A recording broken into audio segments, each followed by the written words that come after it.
Il-Prim Ministru Joseph Muscat kien imdawwar b'nies li l-interess tagħhom ma kienx l-interess nazzjonali. Aħna nafdaw ħafna persuni, kultant nafdaw persuni ħżiena. Intrinsikament ħżiena, nies li defendejnihom, però mbagħad pattewilna b'emil ħażin.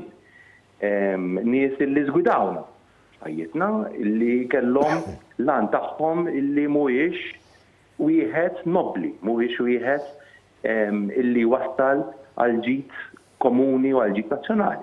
Waqt kollegament telefoniku fuq l-istazzjon tal-Partit Laburista, il-Ministru Chris Cardona li l-ħadd reġa' assuma r-responsabbiltajiet tiegħu ta' Ministru tal-Ekonomija qal li Joseph Muscat tefa' l-fiduċja tiegħu f'nies li ħallsuh b'imġieba ħażina, nies li lan tagħhom mhuwiex il-ġid komuni jew l-interess nazzjonali.